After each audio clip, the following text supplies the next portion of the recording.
you, Angus. It's a great pleasure to introduce Most Worshipful Brother Don Mumby. He was Grand Master of our Grand Lodge in 2003 to 2005. He was born in Alberta in Lethbridge in 1939 and raised in Crossfield, Alberta, where he had his education. He enlisted in the Royal Canadian Mounted Police in Calgary in 1958 and served for 35 continuous years before retiring in May 1993 with the rank of Chief Superintendent. He's the recipient of the RCMP Long Service and Good Conduct Medal with gold clasp and stars, and the Canada 125 Medal, which was awarded for community service and volunteer activity. He's a graduate of Carleton University, the National Defence College, Kingston, and the Canadian Police College Executive Development in Ottawa.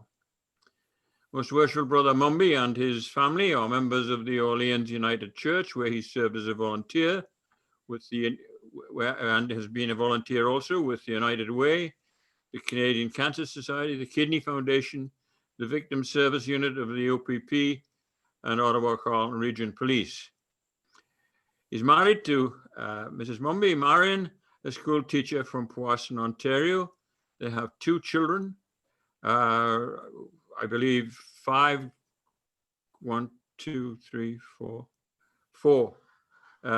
grandchildren and 2 recently acquired great-grandchildren. Most Worshipful Brother Mumby was initiated and passed and raised in Dalhousie, number 52, Ottawa, where he served as Worshipful Master. He's also a charter member of Luxor Daylight Lodge and served as Worshipful Master there as well. He's a charter member of Millennium 743 in Toronto, an honorary member of many other lodges. He was appointed a Grand Steward in 1987, elected District Deputy Grand Master of Ottawa District 2 in 1989, appointed to the Board of General Purposes 1993, and elected to the board 1995 to 2000, where he served on the Masonic Education, Condition of Masonry, Communications, Blood Donors, Friend to Friend, and Mentorship Committee, as well as the Management Committee. He was appointed as a Grand Representative of the Grand Lodge of the State of Rhode Island, and the Providence Deputy Grand Master in July 2003. He's a member of the Carleton Chapter, Ottawa, Royal Archmasons, the Scottish Rite, Ottawa Lodge of Perfection, Murray Chapter of Rose Croix, Ottawa Consistory, of which he is a past Commander-in-Chief. He received his 33rd degree in September 2002. He's a member of the Tunis Temple of the Shrine of Ottawa and the Ottawa Hillbillies. That's probably the more important one. I want to introduce him as a very distinguished Mason, a personal friend, a gentleman, a scholar, and a good friend to all of us. Most worshipful sir. Thanks, John. I'm envious looking at that water rolling in. I don't know where in the world you are right now, but you're not in the metropole, I'll tell you that. Well, yes, I am. It's the Ottawa River. Well, it's a pleasure to be with you tonight and to have this opportunity to address these 6 young men who are very interested in Freemasonry. I must say I'm a little bit daunted as I begin, because as I look on the screen and see who else is present, we are associating with an eminent bunch of Masons, and particularly good men. One in particular, Brother Stephen Meisels from Toronto, I've got to point out as being one of the smartest and cleverest Masons of any man that I've had the good fortune of meeting in my lifetime.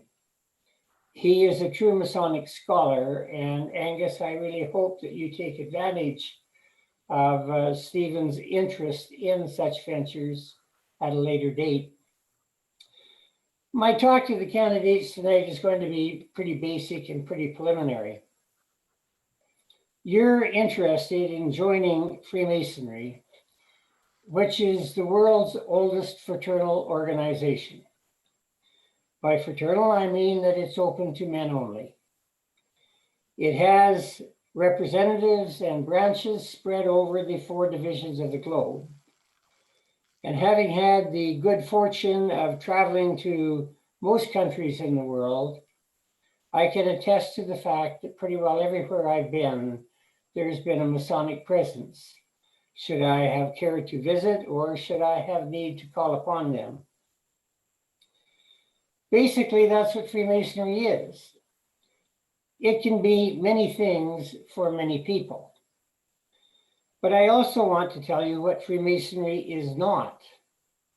Freemasonry is not a religion, nor is it a substitute for saying. Yes, we require that every candidate for admission believe in the existence of a supreme being. But that is as far as we will ever ask anybody to delve into any religious topic. And yet it's funny because part of our lodge meeting consists of ritual. And ritual is a series of stories. And most of these stories are based on events that are recorded in the Hebrew scriptures, the Old Testament. So we seem to have a little bit of a conflict. We're not a religion, and yet a lot of what we use is based upon religious historical documents. We are an organization that can fill many needs. If you're looking for brotherhood and fraternity, we have it in spades. If you're looking for offshoot things that you want to pursue with people who are like-minded, we have them also. Our friend Angus is deeply involved with motorcycle riding groups. And I noticed that 2 or 3 of you in giving us a little bit of your background mentioned your interest in motorcycle riding. Well, you're going to have a hard time keeping up with the old fellow there, but he will welcome you in and take you around. I often get envious when I see his Facebook pages of where he's been traveling lately. Masonry, for me, the most important thing in Masonry is education. Because you see, I firmly believe that Freemasonry and education are synonymous terms. That everything we do is to teach. And it's very important that you know that we teach, we do not preach. We will give you the lessons. If you want to learn them, that's up to you. We're not going to force feed you. We teach by means of allegory, and that is a very simple way of saying that we tell a very nice story. It's a story that on the surface is absolutely and totally believable. And if that's as far as you want to go, then that's fine. But we hope that you will take the time to dig into that story, to go down through the various levels that compose it until you find what it is that you're looking for. One of the things that I appreciated most about Freemasonry is that there is no right and there is no wrong. It's a matter of individual interpretation. We hope that everybody who joins our fraternity does so because they have a need or an urge or a desire for self-improvement. We always say that we take good men and good men only, and that's true. But none of us are that good that we can't improve. My dad used to say that there was only one perfect man and we crucified him. So we all have things that we can learn and things that we can do. We meet in a lodge, which is a fancy word for a room full of people, and we follow a thing called ritual. There are 2 things or 3 things that set Freemasonry apart from any other service club or group in the world. And I like to think that they're as follows. Number one, we are a gentleman's club. We only take in good men, and we only keep good men. And we hope to make those good men better. But we are acting and dealing as gentlemen at all times and in all places. We differ from service clubs in that we dress up for our meetings. The basic item of dress is a shirt and tie, and hopefully a suit or a blazer and slacks. Officers wear formal dress. All of our Grand Lodge officers wear a very formal dress when they go out. That's one item that sets us apart from everybody else. The second thing is that we are an initiatory body. That is, that everybody comes in the same manner, and they are initiated in the same way, and they go through the degrees in the same way. It doesn't matter whether you were King George VI, who was an eminent Mason, or whether you were myself, who was not so eminent a Mason. We all followed the same path all the way through from beginning to end. The third thing is that all of our meetings are governed by what we term as ritual. And ritual is the meat upon which the bone or the body of Freemasonry is fleshed out. Our ritual is old and it's interesting.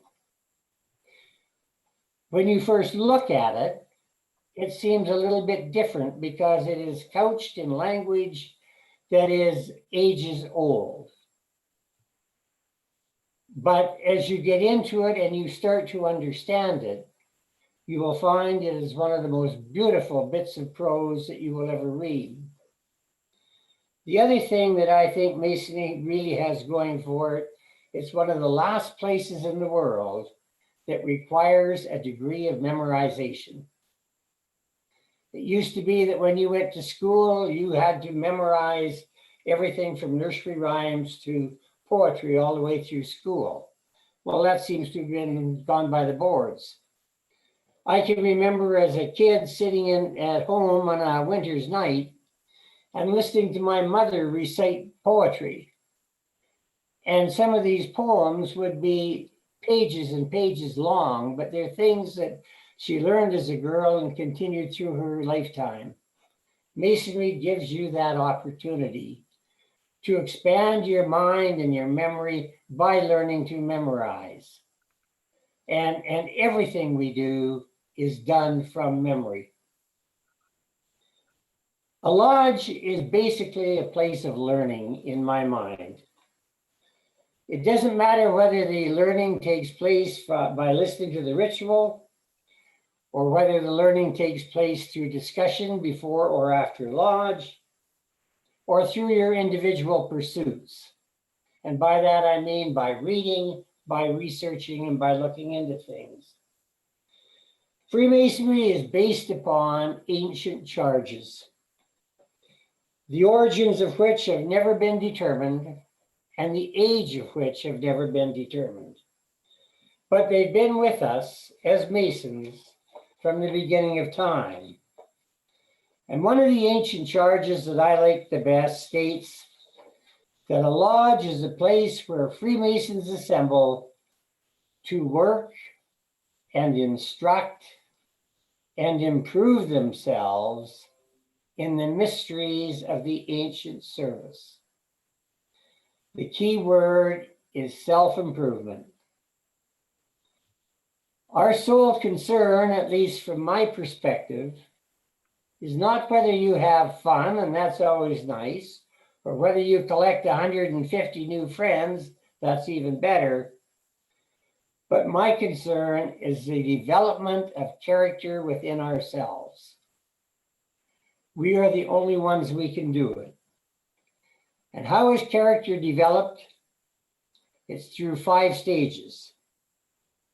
The first is self-examination, looking at where you are and where you want to be. The second is self-discovery, learning how little you know and how much you have to learn. The third is self-analysis, putting what you have learned into the context of you, the individual. The fourth is self-realization, making sure that what you learn and internalize is put to use in your everyday life. And all of that leads to the fifth, which is self-fulfillment.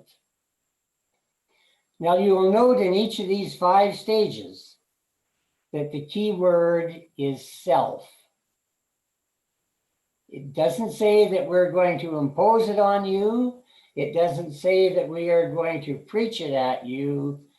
What it means is that we're going to provide you with the information, but it's up to you as a person to use it. I've always said that because of this word self, Freemasonry is basically a selfish organization, because it tells me what it will do to improve me. It doesn't tell me what it'll do to improve you. So in that manner, this is the key in my mind to what Freemasonry is. I have a little story that I like to tell about a man who was on his deathbed in his old age. And he's lying there thinking, and he thinks, when I was a young man, I wanted to change the world. And my God, I honestly tried. I did everything I could, but I couldn't change the world one bit. It kept on going the way it was. So I lowered my sights a little bit and I said, well, I'm just going to change my municipality. And God knows I tried to do that. I worked hard, I cajoled, I did everything I could, but I never made one bit of change in that municipality. So then I said, well, I guess I'll change my family. But you know, they wouldn't listen. They were set in their own ways, they did things their own way, and I couldn't change them. And then the reality came to me, there's only one thing that I can change, and that's myself. And if I had changed myself, if I had become a better person, then perhaps I would have changed my family, because they would have seen the improvement. They would have seen what happened, and they would have accepted that and changed. And if my family accepted that change, and they put that change out to others in the community, then they would surely change the municipality. And who knows, if enough municipalities got together and showed people that change is possible, maybe we could change the world. If only I had changed myself. Masonry, through education, gives us all the opportunity to change ourselves, to become better people who are better attuned to our inner selves and to those around us. That's short and sweet. That's my view, my number one thing on Freemasonry. I've been a member of this beloved fraternity since 1975. The value I have gained from it, from a personal perspective, is immeasurable. I've made countless numbers of friends, that people who I admire so much, many of whom are with us here this evening. I've had the opportunity to read and to challenge what I've read, to know that when you read one thing by one author, there's going to be another article by another author that opposes that, and they're both asking me to weigh the merits of both and to come to my own conclusion. Freemasonry has offered me the chance to become self-fulfilled as a person, to become less concerned about Don Mumby the individual, and more concerned about those people that lie around us, those people that we touch every day. I heard during the talks that people viewed Masonry as being a way to do charitable works. And that is a way, yes. It's not our sole emphasis, it's only one small part of it. But knowing yourself, knowing what you can do, allows you to do that charity. You see, what people forget is that the kindest acts of charity are not the dollar amounts. It's the friendly smile. It's the helping your neighbor next door. It's the being there in this time of COVID when everybody needs a helping hand to talk or to listen on the telephone or to help your neighbor next door. It's knowing that there are people that you associate with in Freemasonry that you could trust your life with. There's one individual watching tonight that I became very close to when, for 2 years, he accompanied me on my every move. And he became an exceptionally good friend, a confidant. He knows more about me than my wife does. And I would never have had the opportunity of having such a beautiful association without this thing called Freemasonry. I applaud you for your interest, and I ask you to continue to go forward in it. There's going to be bumps in the road, and there's going to be times when you're going to say, hey, this isn't at all what I thought it would be. This isn't what it was promised me to be. But if you look at it realistically, it is, and it was. Because all of these things are going into shaping you as an individual and improving your character. So with that, I'll leave it, Angus, and I'll put it back in your tender hands.